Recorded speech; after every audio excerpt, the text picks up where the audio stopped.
এই ইমামে বুখারীর উস্তাদের নাম আব্দুল্লাহ ইবনে মুবারক।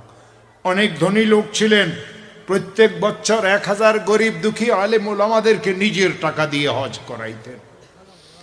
হজ যখন শেষ হয়ে যেত সমস্ত হাজিদেরকে জমা করিয়ে কিছু ওয়াজ নসিহত করতেন আর বলতেন, এ হাজিরা পাশে উকাজ বাজার আছে, লাইন ধরিয়ে উকাজ বাজারে যাও, আত্মীয় স্বজনের জন্য হাদিয়া নিয়ে আসো, প্রত্যেকে নিজে মাথায় বহন করতে পারবে এই পরিমাণ হাদিয়া নেবে। দোকানের মালিকদেরকে বলিয়ে দিতেন, আমার কাফেলার হাজিরা যা কিছু নিবে তাদের থেকে কোনো টাকা পয়সা তোমরা নিতে পারবে না, সমস্ত টাকা পয়সা আমি আব্দুল্লাহ ইবনে মুবারক আদায় করব।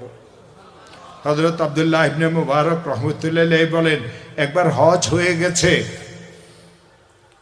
মানুষেরা সামানপত্র বাঁধিয়েও নিয়েছে, 2-1 দিনের ভিতরে আমরা ইরাকের পথে রওনা হয়ে যাব, বাড়িতে ফিরিয়ে যাব। ফজরের নামাজের পরে আমি একটু নিদ্রাচ্ছন্ন অবস্থাতে ছিলাম, ঘুম ঘুম ভাবছিল। আমি পিছনের দিকে একটু সরিয়ে আসলাম, কাবা শরীফের দেওয়ালের মধ্যে টেক লাগাই আমি একটু ঝিমাচ্ছিলাম। আমি দেখলাম আমার পায়ের কাছে একজন লোক, আমি দেখলাম আমার মাথার কাছে একজন লোক। আমি দেখি পায়ের কাছে লোকটা মাথার কাছে লোকটাকে জিজ্ঞাসা করতেছে, এই বছর কত লোক হজ করেছে? মাথার কাছে যিনি তিনি উত্তর দিলেন, এই বছর 6 লক্ষ লোক হজ করেছে।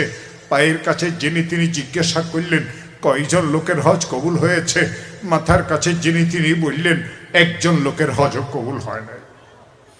পায়ের কাছে যিনি তিনি বললেন, লোকেরা এত কষ্ট করে হজ করেছে অথচ তাদের হজ কবুল হয় নাই, তাদের কি উপায় হবে?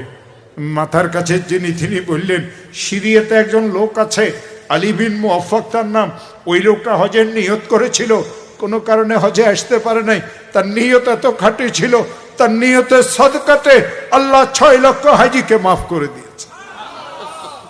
হযরতে আব্দুল্লাহ ইবনে মুবারক বলেন, আমি মনে মনে চিন্তা করলাম, যার উসিলাতে আমার হজ কবুল হইল, 6 লক্ষ হাজিদের হজ কবুল হইল, আমি তার সাথে সাক্ষাৎ না করিয়ে, তার থেকে দোয়া না নিয়ে আমি ইরাকে ফেরত যাব না। হাজিদেরকে বলিয়ে দিলাম, তোমরা ইরাকে চলিয়ে যাও, আমার যাইতে দেরি হবে। অনেক কষ্ট করিয়ে আমি সিরিয়া পর্যন্ত গেলাম। সিরিয়ার সমস্ত বড় ওলামায়ে কেরামেরা আমার ছাত্র, কানে কানে সবাইকে জিজ্ঞাসা করি, স্বপ্নের কথা কাউকে আমি বলি না, তোমরা কি আলী বিন মুআফফাক নামে কাউকে চিনো? সকলে একই উত্তর দেয়, আলী বিন মুআফফাক নামে কাউকে চিনি না। একদিন গরিবদের মহল্লাতে ঢুকিয়ে গেলাম, ভাঙ্গাচুরা ঘর, একেবারে গরিব লোকদের বসবাস। একজন বুড়ো গরিব লোককে দেখি আমি জিজ্ঞাসা করলাম, বাবা আপনি কি আলী বিন মুআফফাক নামে কাউকে চেনেন?